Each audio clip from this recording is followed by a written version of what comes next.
Magandang gabi po sa inyong lahat, mga kapatid ko sa Panginoon. Ah, Isang mapagpalang gabi po sa inyong lahat. Manalangin po tayo. Panginoon, amang banal, Diyos naming makapangyarihan sa lahat. Tinataas namin ang dakilang pangalan, pinupuri at sinasamba ka po namin sa Espiritu at saka sa katotohanan. Inanyayahan po namin, Panginoon, yung dakilang patnubay, yung banal na Espiritu. Nasa po, Panginoon, ang mangunguna sa amin. Pandungan mo po kami, Panginoon, yung dakilang kapangyarihan. Send your special anointing to us, Panginoon. Ikaw po ang magbukas, Panginoon, ng aming espiritual na pangunawa, Panginoon, upang lubos po naming maintindihan, Panginoon, ang iyong banal na kasulatan na ibibigay mo sa amin na mensahe ngayon. Ikaw po ang magbubukas, Panginoon, ng aming espiritual na pandinig, maging aming paningin, Panginoon, Father God, upang makita namin sa gabing ito, Panginoon, ng iyong kadakilaan. Panginoon, to God be the glory. Lord, patawarin mo po kami sa lahat naming mga kakulangan, mga kasalanan, Panginoon. Alam namin, Lord, na hindi mo po marinig ang aming mga dalangin dahil ang aming mga kasalanan po sa pong naghadlang, Panginoon, sa iyo upang hindi mo po kami marinig, Panginoon. Hindi po maiksi ang iyong mga kamay. Naabutin mo po kami, Panginoon, at hindi po, Panginoon, nandyan lang po ikaw, Panginoon. Kung minsan, Panginoon, na hindi mo po kami kayang tingnan ng dahil po sa aming mga kasalanan. Kaya, Lord, sa mga oras na ito, ay buong puso po namin nilalapit sa inyo ang aming mga sarili. Linisin mo po kami yung banal na dugo. Buhusan po kami, Panginoon, yung banal na dugo. To God be the glory, O Lord. Marami pong salamat. In Jesus' name we pray. At ang lahat ay magsasabi ng Amen. Mga kapatid ko sa Panginoon,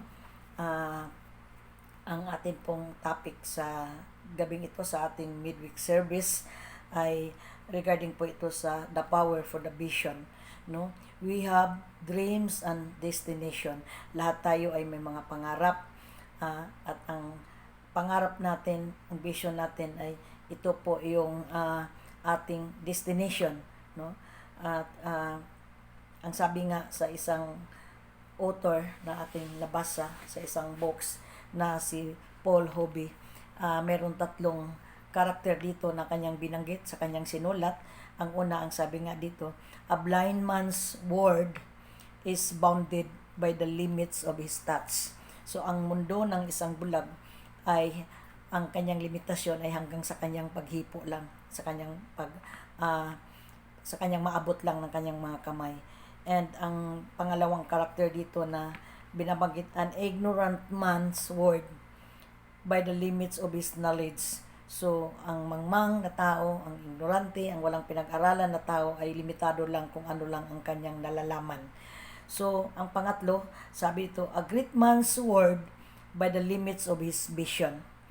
Hallelujah, Lord Jesus.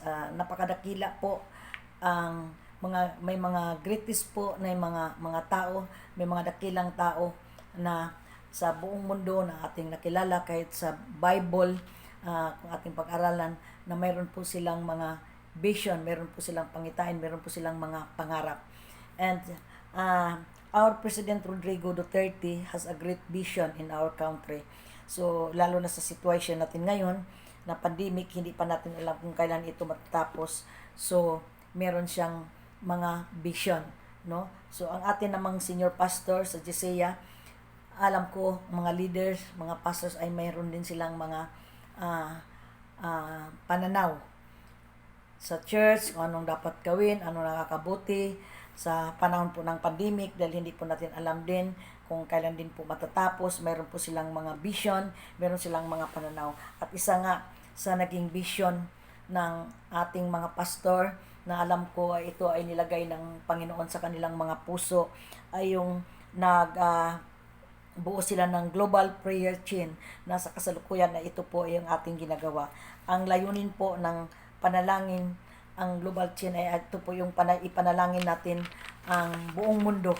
Idulog natin sa Panginoon ang krisis, ang pandemic, ang problema ng buong mundo, at lalo na po dito sa ating bansa. Mga kapatid ko sa Panginoon, ay sa panahon po natin ngayon ay marami po tayong naririnig na mga komento o mga negatibong mga balita sa mga taong nakapalibot po sa atin. Kung ikaw man ay may mga pananaw, kung mayroon ka mang vision na ibinigay ng Panginoon sa iyong puso. Focus lang po tayo sa boses ng Panginoon. Dahil kung makikinig po tayo sa mga komento, sa mga taong nakapalibot sa atin, sa mga naririnig natin, kung minsan sa social media, kung saan man, ay hindi na po natin mapakinggan ang boses po ng ating Panginoon. Mayroon po siyang ibibigay sa atin na pangitain o pananaw para po sa buhay natin o sa ministry, sa gawain natin o sa anumang bagay. So, ang Diyos po, mga kapatid ko, ang Panginoon ang nagbibigay ng ang vision natin ay nagmumula yan sa puso ni Lord. At ito po ay dapat din po na ilagay din po natin ito sa ating puso, sa ating kaluluwa at saka sa ating mind, no? Sa ating heart, soul, and mind. So, marami po sa Bible character kung ating napag-usapan na mayroon silang mga vision, mga kilalang ama natin sa pananampalataya. Si Abraham, si Jacob, si Pedro sa Acts chapter 2 verse 17, nakakatanggap si Pedro ng vision na galing kay Lord. Sa Matthew 27:19, si Poncio Pilato, yung kanyang asawa, nagkaroon ng panaginip. Joseph the Dreamer at saka si John, nagkaroon din po ng vision. Mga kapatid ko sa Panginoon, sa gabing ito, ang atin pong pag-aralan ay ang buhay ni Nehemiah. So, ang babasahin muna natin, makikita po natin ang ating pag-aralan ngayon, mga kapatid ko, sa Nehemiah chapter 1 verse 1 and 11. So, kung atin pong babasahin ang mga talata, kung meron po kayong mga Biblia o kahit masabi na natin na sa cellphone, kung ating babasahin po, samahan po niyo kung basahin ito. So, sinabi po dito, basahin ko lang po ito sa Tagalog. Ang sabi po dito, sa verse 1, ganito ang salaysay ni Nehemiah sa anak ni Hakalias. Noon ay buwan ng Kisli at ika-20 taon ng paghari ni Artaxerxes. Akong si Nehemiah ay nasa punong lungsod ng Susa. Nang dumating ang kapatid kong si Hanani kasama ang isang pangkat ng mga lalaki mula sa Juda, kinukumusta ko ang Jerusalem at mga Hudiyong nagbalik sa Juda mula sa pagkatapon. Ito ang sagot nila sa akin, kahabag-habag ang mga yun at nilibak pa ng mga hintil na nakatira doon. Sinabi nila nagiba pa ang muog ng Jerusalem at ang mga pintuan ng lungsod at hindi pa nagawa mula nung iyo'y sunugin. Nang verse 4, nang marinig ko ito'y naupo ako at napaiyak. Ilang araw akong nagdalamhati, nag-ayuno, dumalangin ako sa Diyos at ng kalangitan. Wika ko, O Yahweh, dakilang Diyos, nanginginig kami sa inyong harapan. Kayo ay tapat at tumutupad sa inyong pangako at umibig sa inyo at tumutupad ng inyong utos. Lingapin ninyo ako at pakinggan ang aking dalangin.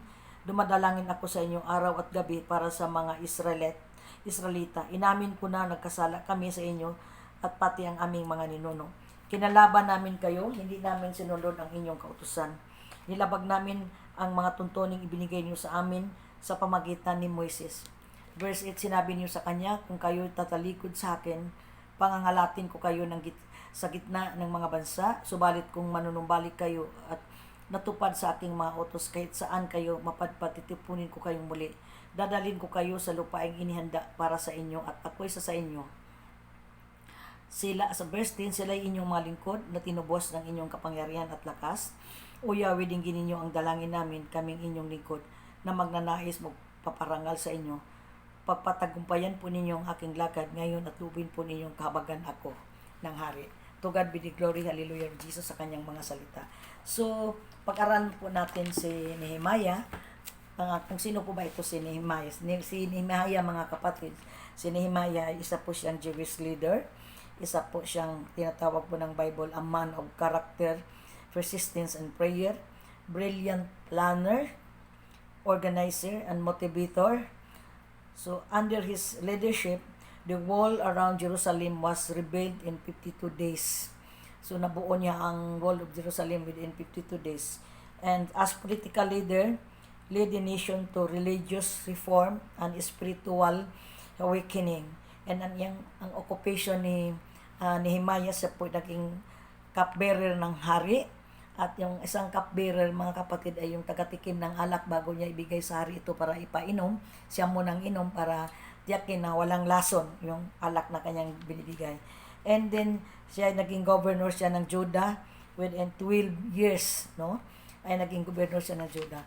Ang kwento ng buhay ni Nehemiah ay mababasa natin mula chapter 1 hanggang chapter 7. Dito ay nagsasaad, nagtatala ng mga tungkulin niya bilang gobernador at pinuno sa muling pagtatayo ng pader ng Jerusalem.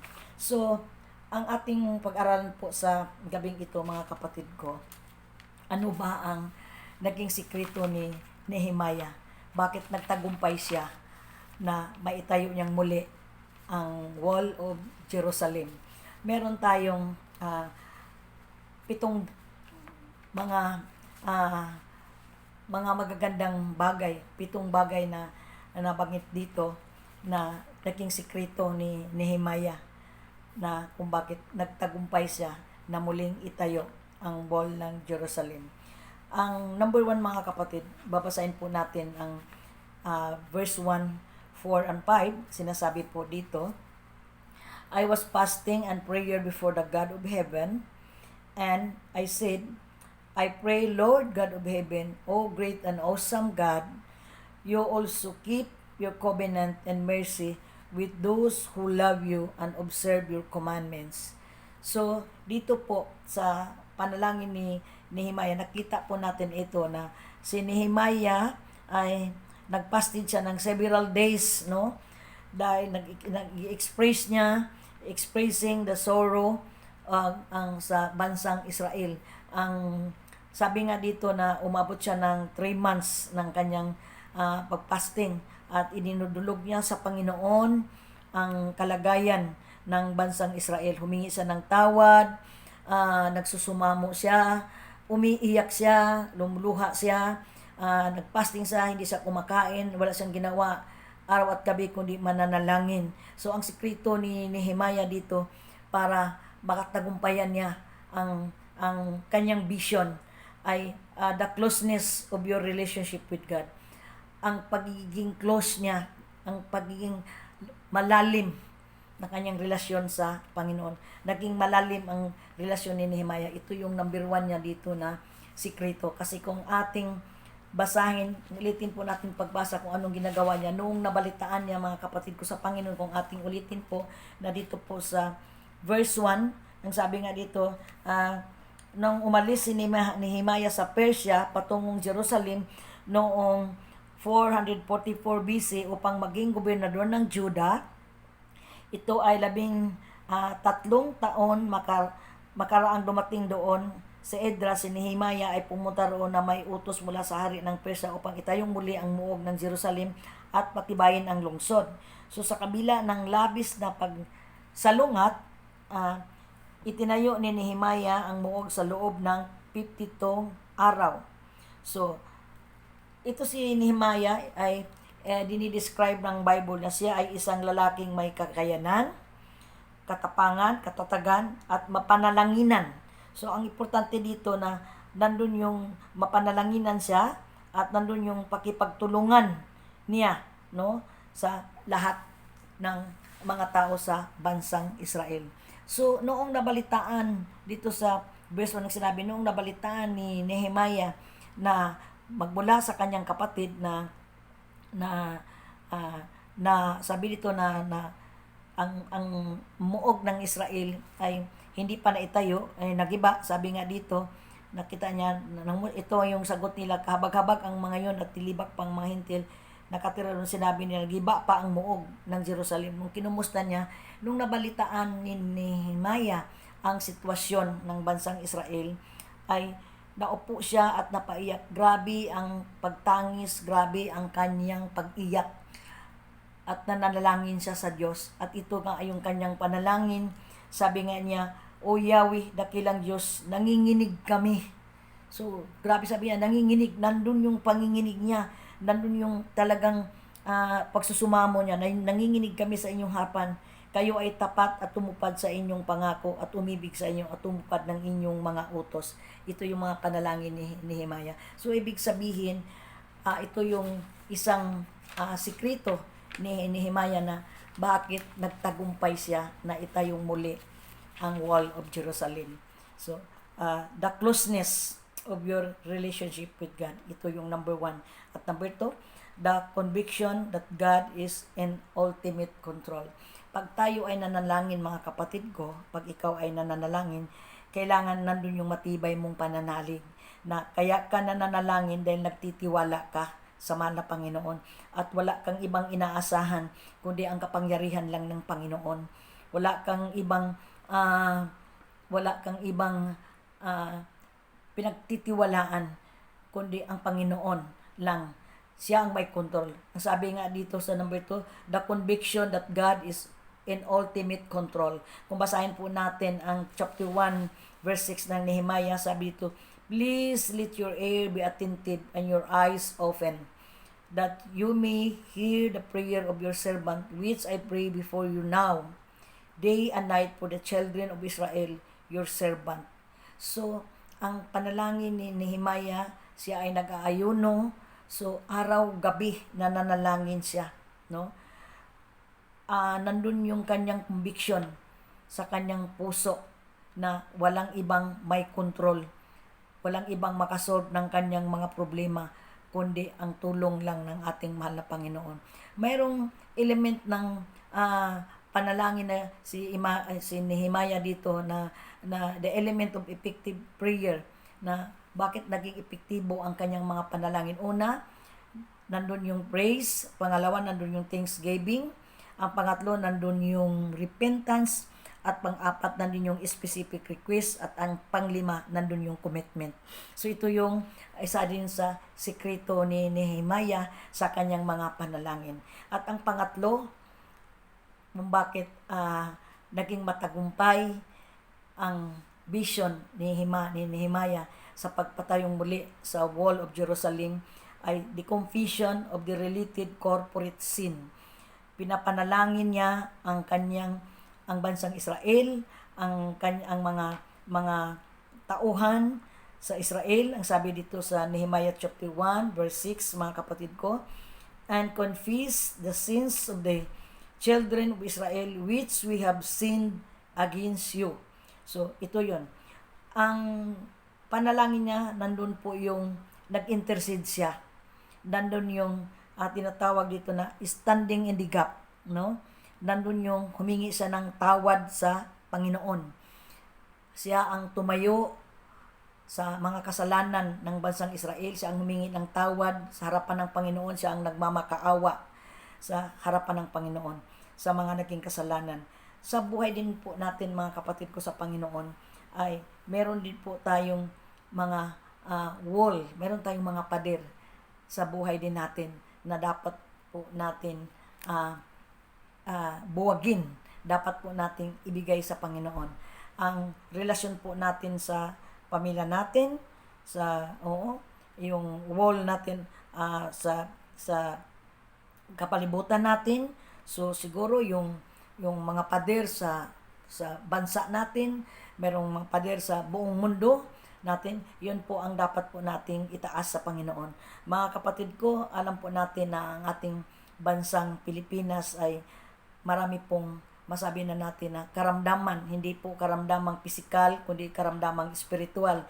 Kung atin pong titignan, ano po ba ang mga karamdaman, ano po ba ang sakit ng ating bansang Pilipinas, no?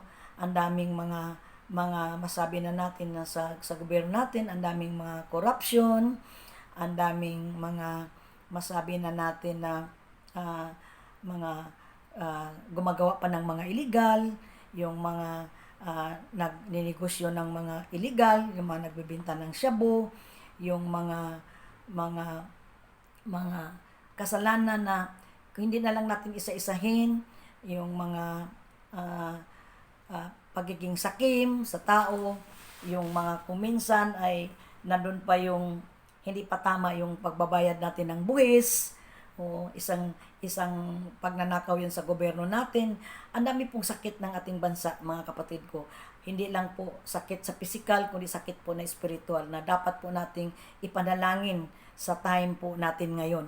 No, pinapanalangin po natin ang COVID-19 na mawala na gagaling po yung mga may sakit. Ang atin pong sakit ng bansa, dapat po nating ipanalangin yung mga korupsyon, yung mga kriminal, yung mga pagnanakaw, yung mga scam, at saka yung mga, ang dami pa mga kapatid ko na dapat ipanalangin po natin na ang mga taong ito ay makakilala kay Lord, makatanggap po ng kaligtasan. So, sa pang-apat mga kapatid ko, the power for the vision, ang isang bagay na nagtagumpay si Nehemiah sa kanyang vision ay, ang pang-apat ay the cleansing of your personal sin and motives. Ano bang mga motibo natin? Atong mga personal na kasalanan natin. Kung minsan meron po tayong mga piboritong mga kasalanan na hindi po natin mabitaw-bitawan mga kapatid sa buhay natin, no? So ito si Nehemiah, ang ginawa po niya ay nag-cleansing siya, humingi siya ng tawad ng Panginoon, nagpalinis siya kung ano man ang mga masamang motibo. Tayo mga kapatid, kadalasan sa buhay natin ngayon, ang dami po nating hindi magandang mga motibo po sa buhay natin. Ang dami po nating mga kasalanan sa ating mga personal na meron po tayong mga piboritong kasalanan na hanggang ngayon ay hindi po natin maiwan-iwanan, no? Ang ibig kong sabihin ay hindi naman po yung tayo, kundi halos kadalasan kahit po sa mga anak ng Diyos, kahit po sa mga Kristiyano, mga anak ng Panginoon, meron pa rin nakagawa pa rin po tayo ng mga kasalanan mga kapatid ko na hindi po kaya sa paningin ng Panginoon, na dapat po nating linisin po ang ating mga sarili, mag-cleansing po tayo, hingi po natin ng tawad sa Panginoon upang maging epektibo po ang ating mga panalangin kung ano pong hiningi natin sa kay Lord, upang maging epektibo, upang magtagumpay po tayo sa ating pananaw sa buhay, sa ating vision, sa dapat po nating gagawin. Importante po ito mga kapatid na una muna ang ating sarili. Ang sabi nga dito sa Nehemiah chapter 1 verse 6 and 7, sabi ito, both my father's house and I have sinned. We have acted very corruptly against you and have not kept the commandments, the statutes, nor, sabi dito, the ordinances which you commanded your servant Moses. So ito yung sinasabi ni Nehemiah sa chapter 1 verse 6 and 7. Ulitin ko lang pagbasa para malinaw po dito. Ang sabi niya sa verse 6, lingapin ninyo ako at pakinggan ang aking dalangin. Yun ang sinabi niya sa Panginoon. Dumalangin ako sa inyo araw at gabi para sa mga Israelita. Inamin ko na nagkasala kami sa inyo at pati ang aming mga ninuno. So ito yung sinasabi sa panalangin ni Nehemiah. Kinalaban namin kayo, hindi namin sinunod ang inyong kautusan. Nilabag namin ang mga tuntuning ibinigay niyo sa amin sa pamagitan ni Moises. So ito yung naging kasalanan ng bansang Israel, na kasama na rin dito ang confusion, kasama na rin dito ang personal sa kay Nehemiah, pati yung kanyang household, pati yung kanyang mga magulang na dinala niya, sinama niya sa panalangin. At ang number 5, mga kapatid ko, sabi dito, the covenant intercession for the vision. So, sa Nehemiah chapter 1, verse 8 and 9, sinasabi po dito, maganda po kung basahin po natin sa Tagalog. Ang sabi po dito, sa 8, verse 8, sinabi niyo sa kanya, kung kayo'y tatalikod sa akin, pangangalatin ko kayo sa gitna ng mga bansa. Subalit kung manumbalik kayo at tutupad sa aking mga utos, kahit saan kayo mapadpad, titipunin ko kayong muli, dadalhin ko kayo sa lupang inihanda para sa inyo at ako'y sa inyo. So itong sinasabi ni Nehemiah, pinaparemind niya sa Panginoon. Sabi niya, remember, I pray the word that you commanded your servant Moses, saying, sabi niya dito, if you are unfaithful, I will scatter you among the nation. But sabi ito, kondisyon ito, but if you return to me and keep my commandments, and to them, though some of you were cast out to the part of the heavens, yet I will gather them from there and bring them to the place where I have chosen as a dwelling for my name. So, ito yung covenant na ng Panginoon kay Moises na pinapaalaala ni Nehemiah. Sabi niya, the covenant intercession for the vision.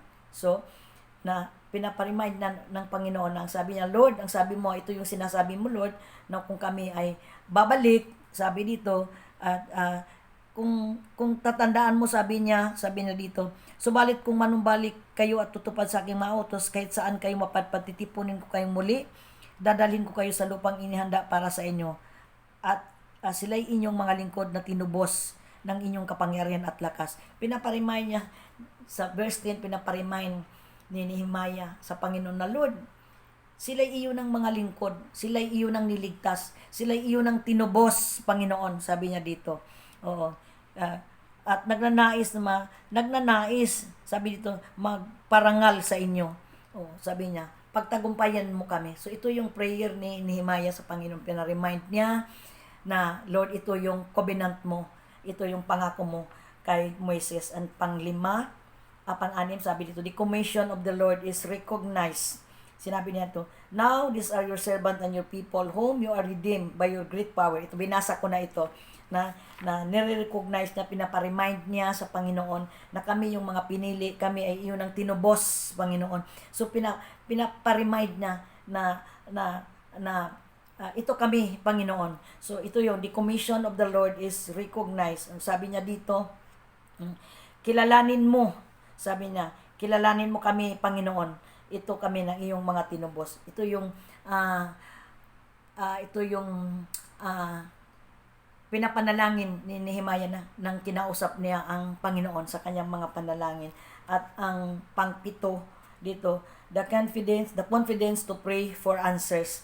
So, nanampalataya, naniniwala si Nehemiah na ang kanyang mga panalangin ay nandun po yung kasagutan ng Panginoon. Sigurado siya na ang kanyang mga panalangin ay tinugunan ng Panginoon. Sabi nga dito, and let your servant prosper this day, I pray, and grant him mercy in the sight of this man, for I was the king's cupbearer. Ito yung sinasabi ni Nehemiah. So, ulitin ko mga kapatid, bago po tayo magtapos, 7 C ang ating napag-aralan. Una, the closeness of your relationship with God. Pangalawa, the conviction that God is in ultimate control. Pangatlo, the confession of the related corporate sins. Pang-apat, the cleansing of your personal sin and motives. 5, the covenant intercession for the vision. And pang-6, the commission of the Lord's is recognized.